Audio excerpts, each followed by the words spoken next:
ఈరోజు తెలంగాణ రాష్ట్రంలో RSP party revolutionary socialist party రాష్ట్ర కమిటీ సమావేశాలు 10-11 కరీంనగర్ పట్టణంలో జరుగుతున్నాయి.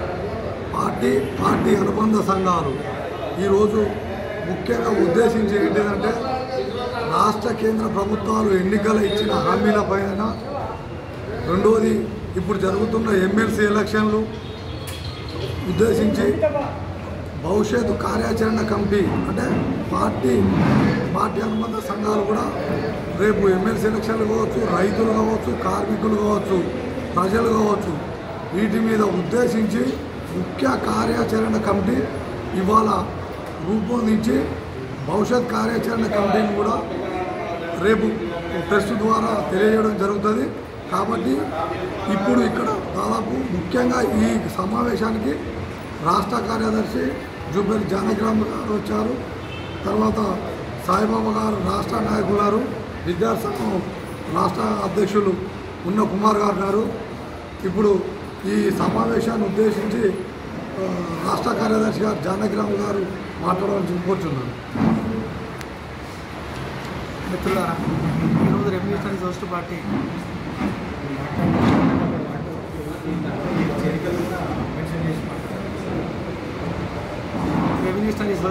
తెలంగాణ రాష్ట్ర కమిటీ సమావేశాలు ఈరోజు కరీంనగర్ పట్టణంలో మొదలయ్యాయి. ఉదయం 10 గంటలకు ఈ సమావేశాల్లో తెలంగాణలోని 8 జిల్లాల నుంచి 8 జిల్లాల ప్రతినిధులు పాల్గొనడం జరిగింది. 8 ఉమ్మడి జిల్లాలు, 33 జిల్లాలు, ఉమ్మడి 8 జిల్లాల ప్రతినిధులు జిల్లా కార్యదర్శులు పాల్గొనడం జరిగింది. ఈ సమావేశంలో రాష్ట్ర సహాయ కార్యదర్శులు యార్లగడ్డ సాయిబాబా, కౌడగారి శివాజీ, విద్యార్థి సంఘం బాధ్యులు బోడ అనిలు రాష్ట్ర అధ్యక్షులు, మన్యకుమార్ గారు ఏఐపిఎస్సి రాష్ట్ర కార్యదర్శి, ఏఐపిఎస్సి రాష్ట్ర ఉపాధ్యక్షులు సాయి కుమార్, ఇతర మిత్రులు కూడా పాల్గొన్నారు. మహిళా సంఘం నుంచి కూడా పాల్గొనడం జరిగింది.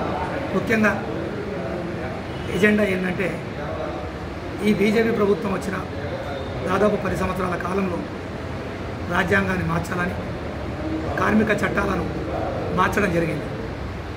అడ్డదారులు 3 కార్మిక చట్టాలను తీసుకురావడం జరిగింది. తర్వాత రైతు చట్టాలను తీసుకురావడం జరిగింది. భారతదేశంలో పెద్ద ఎత్తున రైతు ఉద్యమం జరిగితే వెనక్కి తగ్గి ఆ రైతు చట్టాలను వెనక్కి తీసుకోవడం జరిగింది. ముఖ్యంగా కార్మికుల మీద పడ్డది నరేంద్ర మోడీ. ఆదాని, అంబానీ లాంటి వాళ్ళను పెంచి పోషిస్తూ కార్మికుల పని దినాలను తగ్గించాలన్న ఉద్దేశంతో, కార్పొరేట్ శక్తులకు తారతత్వం చేయాలన్న ఉద్దేశంతో ఈరోజు బయ్యారం ఉక్కు ఫ్యాక్టరీ ఊసే ఎత్తలే. ఈరోజు పక్క రాష్ట్రం ఆంధ్రప్రదేశ్ చూసుకుంటే విశాఖ ఉక్కు వాళ్ళు ఎంతో పోరాటాలు చేస్తే మన 11,000 కోట్ల రూపాయలు ఇచ్చి దాన్ని కూడా ఏదో అడ్డదారుల్లో ప్రైవేటుకి అప్పచెప్పాలన్న ఆలోచన చేస్తుంది. అదేవిధంగా నిజాం షుగర్ ఫ్యాక్టరీ, నిజామాబాద్ జిల్లాలో ఎన్నో సంవత్సరాలుగా మూతపడ్డ నిజాం షుగర్ ఫ్యాక్టరీని తెప్పించాలని, అదేవిధంగా ఈ కాంగ్రెస్ ప్రభుత్వం తెలంగాణ రాష్ట్రంలో అధికారంలోకి వచ్చిన తర్వాత ఇప్పటి వరకు వాళ్ళు చేస్తున్న వాగ్దానాలు ఏ ఒక్కటి కూడా నెరవేర్చారు. కాబట్టి తక్షణం కాంగ్రెస్ ప్రభుత్వం ఇచ్చిన హామీలను నెరవేర్చాలని, అదేవిధంగా రేపు జరగబోయే ఎమ్మెల్సీ ఎన్నికల్లో కూడా రెవల్యూషనరీ సోషలిస్ట్ పార్టీ తన మద్దతు ఎవరికనేది రేపు జరగబోయే పత్రికా విలేకరుల సమావేశంలో తెలియజేస్తాం. అదేవిధంగా ఈరోజు పార్టీ ముఖ్యంగా రెవల్యూషనరీ సోషలిస్ట్ పార్టీ దాని ప్రజా సంఘాల బాధ్యులు, అదేవిధంగా కార్మిక సంఘాన్ని, యూటీయూసీ కార్మిక సంఘాన్ని రాష్ట్ర కమిటీని ఈరోజు ఎన్నుకోవాలనుకుంటున్నాం. అందులో నిర్ణయించి ఈ యూటీయూసీ రాష్ట్ర కమిటీకి ఎవరుంటే బాగుంటుందనేది ఈరోజు కమిటీలో చర్చించి యూటీయూసీ కమిటీని రేపు మేము ప్రకటించడం జరుగుతుంది. ముఖ్యంగా మా పోరాటం అంతా కార్మికులకు, రైతుల పక్షాన్ని పోరాడతాం. మా పార్టీ 1952 నుంచి కూడా పార్లమెంట్లో ప్రజల పక్షాన్ని తన వాయిస్ని వినిపిస్తుంది. ఈరోజు కూడా పార్లమెంట్లో మా సభ్యులు ఉన్నారు రెవల్యూషనరీ సోషలిస్ట్ పార్టీ నుంచి. కాబట్టి రెవల్యూషనరీ సోషలిస్ట్ పార్టీ ప్రజలకు అండదండగా ఉంటుంది.